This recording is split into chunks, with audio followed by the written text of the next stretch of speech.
The number of international fighters helping Ukraine is growing by the day, and the Ukrainian government says that more than 16,000 total now foreign fighters have arrived in the country.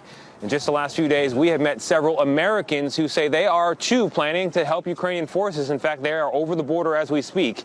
They told us they could just not sit back and watch. We landed in Warsaw and saw them immediately. 3 Americans headed for Ukraine. Ready to die, they say, in a fight for survival against the Russians. And what's the plan?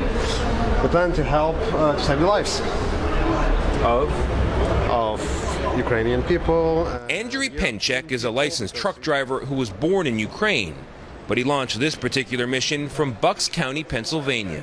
And while we read in his local paper that he's never been in a battle and used personal savings to pay for his tickets, he told us the hardest part was leaving behind his 3 young children. I didn't say goodbye. I said, see you.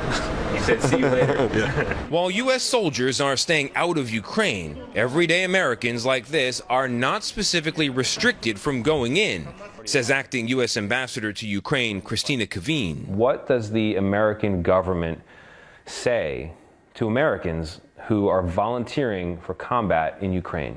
We encourage all Americans not to travel to Ukraine right now, and those Americans who are in Ukraine to leave Ukraine because it is not safe. Closer to the border, however, we caught up with bipartisan leaders of the House Foreign Affairs Committee, Congressman Gregory Meeks and Michael McCaul, who had just seen the war's human toll up close. How do each of you feel about our fellow countrymen joining the fight there? I think that what they see and what people around the world are seeing is democracy's at stake. And as you know, President Zelensky said to us, this is not just a fight for Ukrainian people. This is a fight for all of us. It's just starting here. Ukrainians have inspired the world, and these freedom fighters, I call them. But on Thursday, Russia's military warned foreign fighters they'd be treated as mercenaries, not as protected combatants under international law. As far as I see, civilians are not protected by humanitarian law, so I don't take much credence to anything they say. We spotted Christopher Callis in full body armor walking toward the checkpoint into Ukraine. Before the war, this trained pastry chef with no military experience had been splitting his time between the New York culinary scene and Ukraine.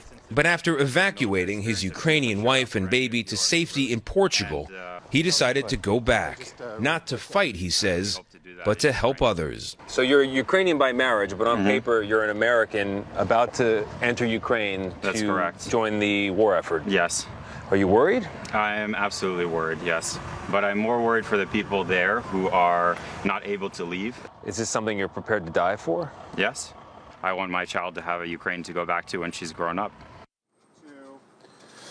So we lost contact with Chris for a couple of days, but we did hear from him this morning. No pictures, but he said he is in, quote, deep. As for Andriy's, his group, we did get a picture from them. They are over the border. Take a look at it there. There's a sign with Ukraine on it. And we also noticed there on their car, they brought the American flag with them, still representing.